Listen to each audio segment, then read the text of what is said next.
Bhojpuri cinema की सबसे बड़ी एक्ट्रेस की लिस्ट में शुमार अक्षरा सिंह इन दिनों सोशल मीडिया पर एमएमएस की वजह से सुर्खियां बटोर रही हैं। वायरल एमएमएस पर अक्षरा हैरान है और उन्होंने इसे घटिया हरकत बताया है। ये पहली बार नहीं है जब अक्षरा सिंह विवादों में है। अक्षरा सिंह का नाम आते ही हर किसी के जहन में पवन सिंह का नाम आ जाता है, क्योंकि इन दोनों भोजपुरी सुपरस्टार्स की अफेयर की खबरें काफी चर्चित रही हैं। अफेयर से ब्रेकअप तक की हर बातें मीडिया में आती रहती हैं। कई मौके पर अक्षरा सिंह ने खुद पवन सिंह पर कई गंभीर आरोप लगाए।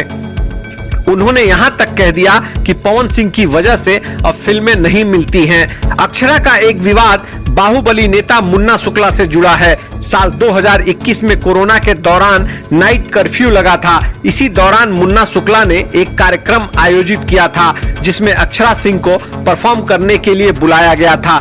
इस मामले में कई लोगों पर केस भी दर्ज हुआ था। बहरहाल आइए जानते हैं कि आखिर मुन्ना शुक्ला कौन है।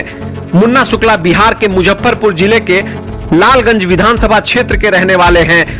कहा जाता है राज्य और देश में जितनी मुजफ्फरपुर की लीची फेमस नहीं है, उससे कई गुना ज्यादा मुन्ना शुक्ला का नाम फेमस है। शुरुआती दिनों में इनका अपराध की दुनिया से कोई नाता नहीं था।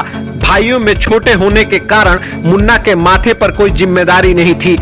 हालांकि भाई की हनक ने मुन्ना को रंगदार जरूर बना दिया था, फिर भी ये अपराध की दुनिया से दूर थे। लेकिन बाहुबली भाई की हत्या के बाद मुन्ना शुक्ला ने आपा खो दिया और हाथों में AK-47 उठा लिया। इस बाहुबली को भूमिहार गैंगस्टर के तौर पर जाना जाता है।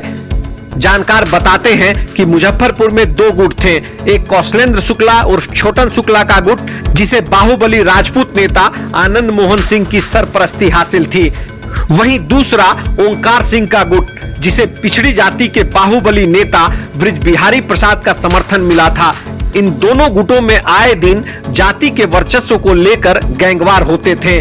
सियासी सरपरस्ती मिलने के बाद छोटन शुक्ला ने भी गुनाह की गलियों में कदम रखा और बहुत जल्द सरकारी ठेकों का बेताज बादशाह बन गए। लेकिन मुजफ्फरपुर में अंडरवर्ल्ड को जन्म देने वाले कौशलेंद्र शुक्ला उर्फ छोटन शुक्ला की 4 दिसंबर 1994 को AK-47 से हत्या कर दी गई। इसका आरोप बाहुबली ब्रिज बिहारी प्रसाद के करीबी ओंकार सिंह पर लगा। बड़े भाई की हत्या के बाद मुन्ना शुक्ला टूट गए और फिर शुरू हुआ बदले का खेल। भाई छोटन शुक्ला की मौत के बाद जुर्म की दुनिया में उतरे मुन्ना शुक्ला का नाम गोपालगंज डीएम हत्याकांड में सामने आया। आरोप लगे कि जिस भीड़ ने डीएम की पीट कर हत्या की थी, उसे मुन्ना शुक्ला ने ही भड़काया था। इसी हत्याकांड में आनंद मोहन सिंह का भी नाम सामने आया था, जिन्हें बाद में सजा भी सुनाई गई थी। दरअसल छोटन शुक्ला के अंतिम यात्रा के बीच उस समय के गोपालगंज डीएम जी कृष्णैया की गाड़ी गुजर रही थी, जिसके बाद ये घटना घट गई थी। डीएम हत्याकांड में नाम सामने आने के बाद मुन्ना अपराध का बड़ा नाम बन चुका था। वह तब ज्यादा चर्चा में आए जब राज्य के मंत्री ब्रिज बिहारी प्रसाद की गोलियों से भूनकर हत्या कर दी गई। साल 1999 में मुन्ना शुक्ला ने पहली बार निर्दलीय विधानसभा चुनाव लड़ा, लेकिन चुनाव हार गए। वहीं साल 2001 में जेल में बंद थे तब एक वीडियो सामने आया जिसमें मुन्ना शुक्ला हाथों में हथियार लिए लड़कियों के साथ नाच रहे थे।